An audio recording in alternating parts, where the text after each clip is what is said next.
मैं शेर पढ़ रहा था, वो मुस्कुरा रही थी। वाह, मोबाइल से वो मेरी वीडियो बना ये बना दिए। मैं शेर पढ़ रहा था, वो मुस्कुरा रही थी।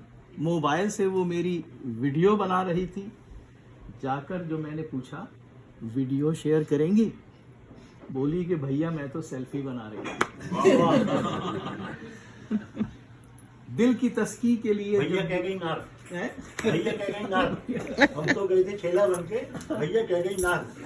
दिल की तस्की के लिए जब भी उधर जाते हैं, दिल की तस्की के लिए जब भी उधर जाते हैं, डांट बेगम की जो पड़ती है सुधर जाते हैं।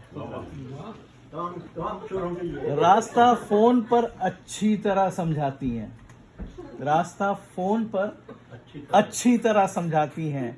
मुंह बसूरे हुए हम लौट के घर आते हैं। और अपनी बेगम की बेहद कदर कीजिए, अपनी बेगम की बेहद कदर कीजिए और जिस कदर हो सके दरगुजर कीजिए। जब वो मैके गई हो, जब वो आगे भी सुन ले फिर आप देखिए। अपनी बेगम की बेहद कदर कीजिए, जिस कदर हो सके दरगुजर कीजिए। और जब वो मैके गई हो शुक्र कीजिए, और घर ही में हो तो सब्र कीजिए। शोर के बाद से हवाएं बता रही है बेगम बनाओ। शोर के बाद हवाएं सुनाते हैं, शोर के वाले से। और बना दिए शेरा सा। यही बेगम नाम है। और मेरी जैसी बीवी हो तो जहन्नुम रसीद कीजिए। और वक्त बेवक्त वो दफ्तर से बुला लेती हैं, वक्त बेवक्त वो दफ्तर से बुला लेती हैं, वक्त बेवक्त वो दफ्तर से बुला लेती हैं और लिस्ट शॉपिंग की वो हाथों में थमा देती हैं। मैं जो हो जाऊं कभी लेट कहीं दफ्तर से, फिर तो वो फोन पर बेभाव सुना देती हैं। और ये आप भी थी सुना रहे? हाँ, आप भी की है तो आप भी। जग भी दिए तमाम शहरों। मैं एक मिनट जरा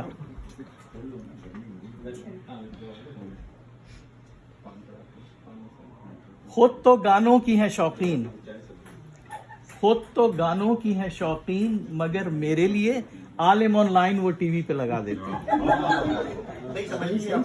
खुद तो गानों की है शौकीन, मगर मेरे लिए आलिम ऑनलाइन वो टीवी पे लगा देती हैं। और कभी थिएटर में जो हीरोइन की तारीफ करूं, कभी थिएटर में जो हीरोइन की तारीफ करूं, कोहनियां मार के पसली को हिला देती हैं। तो मेरी बेगम ने मुझे बहुत इन्होंने एजाज़ बख्शा था और मुझे साहिब घर और मंजूर नज़र के खिताब से नवाजा था। लेकिन हकीकत आपके सामने पेश करी। जब से मेरी बेगम का मैं मंजूर नज़र हूँ, तब से मिला एजाज़ कि मैं साहिब घर हूँ। लेकिन चैनल मेरी मर्जी का कोई लग नहीं सकता, खाना मेरी मर्जी का कोई पक नहीं सकता, फिर भी है ये एजाज़ कि मैं साहिब घर हूँ। जब से मेरी बेगम का मैं मंजूर नज़र हूँ। और मैं मेहमा मेरी मर्जी का कोई आ नहीं सकता, मेहमा मेरी मर्जी का कोई आ नहीं सकता, मैं उनकी इजाजत के बिना जा नहीं सकता, फिर भी है ये एजाज कि मैं साहिब घर हूँ। ये तो सबके दिल की आवाज है। और मैं फोन आजादी से कहीं कर नहीं सकता, मैं फोन आजादी से कहीं कर नहीं सकता, ईमेल में सेंसर के बिना पढ़ नहीं सकता, फिर भी है ये एजाज कि मैं साहिब घर हूँ। क्या ये? बेगम से किसी बात पे मैं लड़ नहीं सकता, बेगम से किसी बात पे मैं लड़ नहीं सकता, आज़ाद ये शौहर के लिए अड़ नहीं सकता, फिर भी है ये एजाज़ कि मैं साहिब घर हूँ। जब से मेरी बेगम का मैं मंजूर नज़र। एक कल मैंने एक लिखी थी, वो देखता हूँ अगर वो मिल जाती है तो